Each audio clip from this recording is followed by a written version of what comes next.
Hello everyone, this is Paige from Mosaic Moments. In this video, I am showing a full layout demo.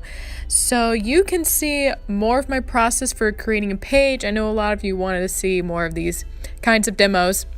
This graphic page also features the leaf silhouette die, and it makes a lovely accent for fall pages. It measures 1x3 squares on the grid. So I'm going to be introducing that and showing you how to use that as well.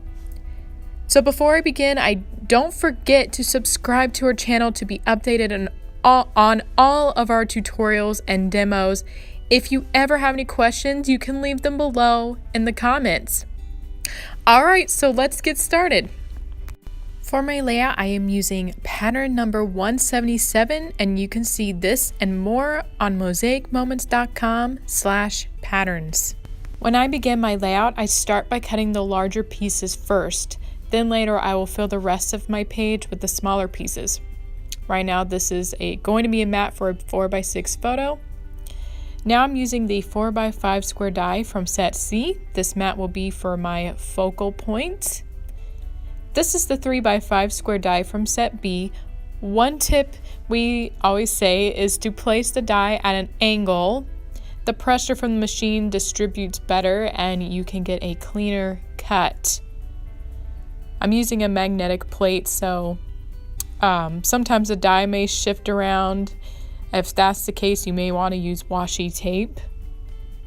For my photos here, I'm using one of the colored layering dies for set B.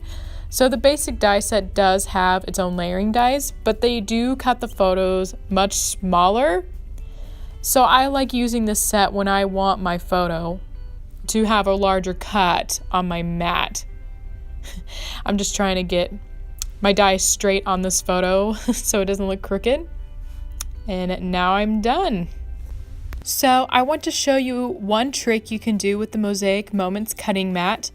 First, I'm gluing my photo on every inch. This is the Herma Dotto dispenser with removable adhesive. Once I'm done with that, I'm going to place it on my cutting mat along the thicker lines.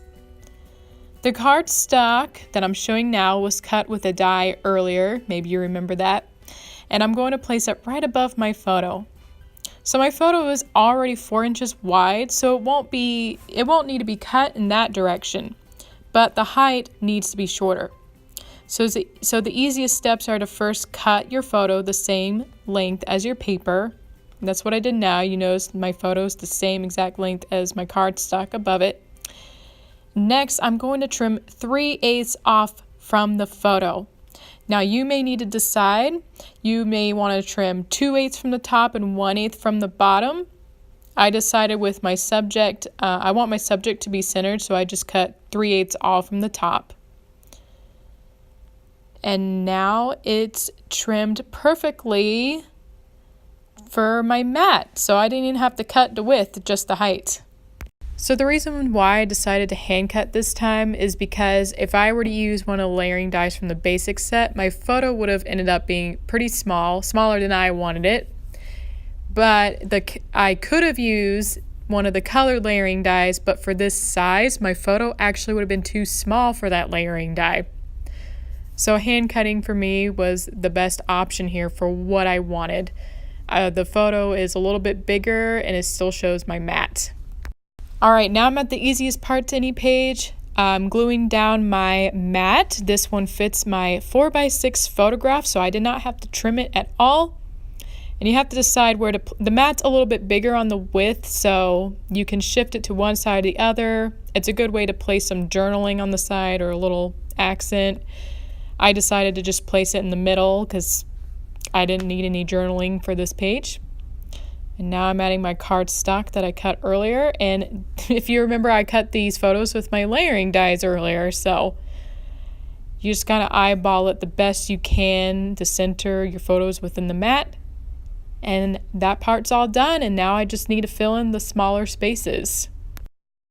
Now I'm going to use the 1-inch grid die to cut this pattern paper here. I trimmed a little shorter because I only need 4 squares in length.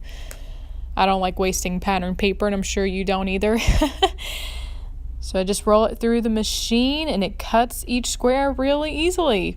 All right, next I'm just taking off the excess pieces and then I'm gonna glue down each strip so I can easily glue each square on the grid paper. So usually, like with a photograph, all of these would also be attached together, but for some reason with the paper, they all just came apart, but the squares are still attached. So then I can just stick each one on the grid paper. All right, so now I can pull the squares apart and put them on my grid paper. The grid paper is nice because I can keep all these little 1-inch squares straight. So I haven't noticed this as much on the photos, but because the squares are attached together, sometimes they do leave little tabs.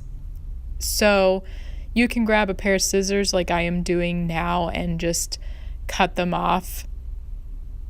It does take a little extra time, but you know, for a lot of people it beats hand cutting. Anyway, so I'm gonna get the rest of this mosaic finished and I'll be back in a moment. I'm trimming off my last piece here and my mosaic is finished. It looks great.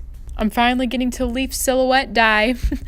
I'm rolling it through the machine right now and look at that, it was super easy. I'm just taking the excess pieces off and it's done. And I'm rolling it through for a second time. You just pop it into the machine to cut your paper. And I'm gonna remove the excess pieces and it's done. Look at that. So now I need to cut my background pieces for the leaf die. I'm actually cutting 2 pieces of cardstock at the same time. So I just put my die on top. This die is from set B, by the way.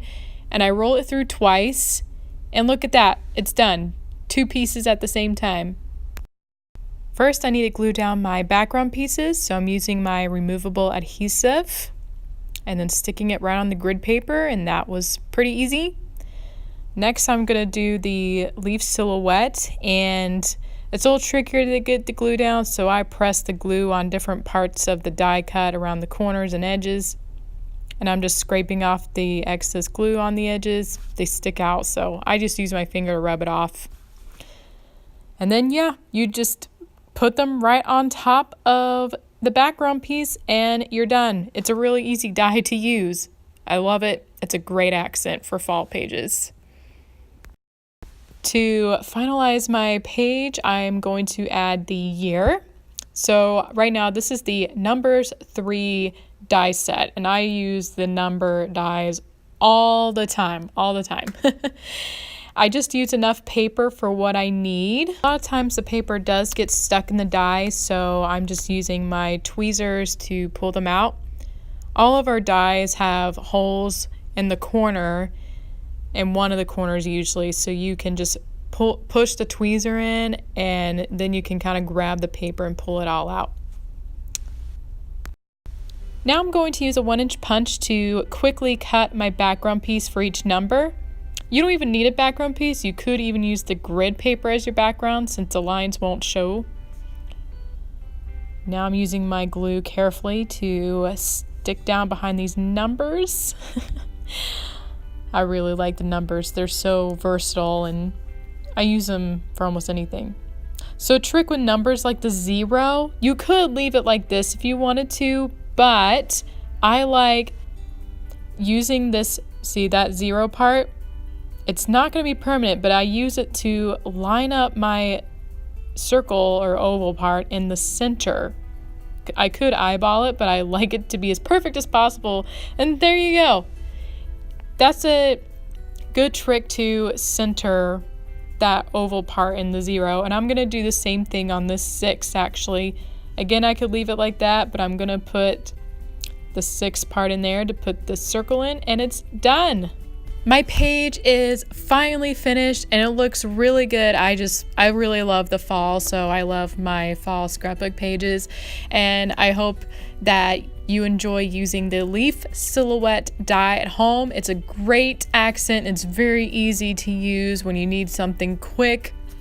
Anyway, I hope you enjoyed this video. Please like it if you enjoy watching videos like this where I make a whole page, and let me know in the comments what you like most about seeing these kind of videos. What do you like about seeing the whole process being done? Anyway, don't forget to subscribe, to our YouTube channel to see more videos like this. And I'll see you next time. Have fun playing with Mosaic Moments dies at home. Thanks for watching, and see more on mosaicmoments.com.